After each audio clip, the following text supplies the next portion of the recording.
দর্শক, আমরা আবারও চলে আসলাম তান্ত্রিক কবিরাজ নন্দলালের কাছে। ওনার একটা ভিডিও আগেও আমরা তুলছিলাম আমাদের চ্যানেলে। তো আপনাদের কমেন্ট বক্সের রিকোয়েস্টের ক্ষেত্রে আমরা আবারও চলে আসলাম নন্দলাল দাদার কাছে ওনার একটা সরাসরি সাক্ষাৎকার নিতে। তো আমরা কথা না বাড়িয়ে সরাসরি চলে যাই দাদার কাছে। তো দাদা আদাব। নমস্কার।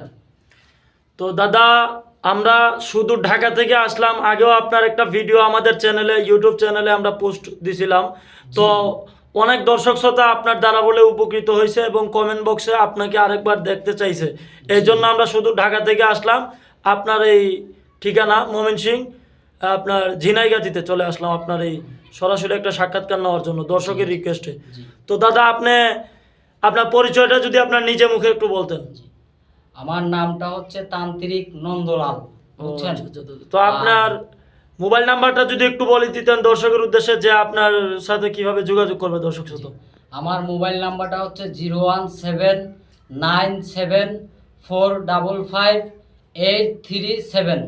তো আমি আবারও বলে দিতেছি 01797455837। ও আচ্ছা। তো দাদা, আপনার সাথে যদি দর্শক শ্রোতা যোগাযোগ করতে চায়, আপনার ঠিকানাটা আপনার নিজ মুখেই বলে দেন। আমার ঠিকানাটা হচ্ছে ময়মনসিংহ বিভাগ, শেরপুর জেলা, ঝিনাইগাতি উপজেলা। গ্রামের নামটা হচ্ছে ধেপলাই। এটাকে আপনার তিনটা রকম ধেপলাই আছে, আমারটা হচ্ছে মধ্য ধেপলাই, বুঝছেন? ও আচ্ছা আচ্ছা দাদা। তো আপনি কি কি রোগের চিকিৎসা দিয়ে থাকেন দাদা, যদি একটু দর্শকের উদ্দেশ্যে বলতেন তাহলে একটু দর্শকের ক্ষেত্রে একটু ভালো হইতো দাদা। আমি যেসব রোগের চিকিৎসাগুলো আপনার দিয়ে থাকি, যেমন প্রেম ভালোবাসায় ব্যর্থতা, স্বামী স্ত্রীর অমিল, জায়গা জমি নিয়ে ঝামেলা এবং মামলা মুকারদমা সহ, এবং খেলাধুলার যে কোনো লটারি তকবির সহ, এবং মনে করেন আপনার মনের মানুষ চলে গেলে ফিরিয়ে আনা, এবং অবাধ্য ছেলে মেয়েকে অবাধ্যকে বাধ্য করা, এবং মনে করেন নিঃসন্তান বান টুনা কুফরি ইত্যাদি যে কোনো রোগের চিকিৎসা আমি এক থেকে মনে করেন 24 ঘন্টার ভিতরে ভগবানের আশীর্বাদে আপনার সমাধান দিয়ে থাকি, বুঝতে ও পারছেন? আচ্ছা দাদা দাদা। তো দাদা, আপনি যে এখানে আসন নিয়ে বসছেন, কোনো কাজ নিয়ে বসছেন নাকি দাদা? জি জি, আমি একটা কাজ নিয়ে বলছি। তো দর্শকের উদ্দেশ্যে যদি একটু দেখাইতে পারতেন। কারেন্ট চলে গেছে দাদা, দর্শকের উদ্দেশ্যে যদি একটু দেখাইতে পারতেন তাহলে কাজটা একটু মানে ভালো হইতো আর কি। ও, আমি দেখাইতে পারবো, সমস্যা নাই। এর আগের সাক্ষাৎকারেও আমি আপনাদের কাজ দেখাইছি, এই সাক্ষাৎকারেও দেখাবো, সমস্যা নাই।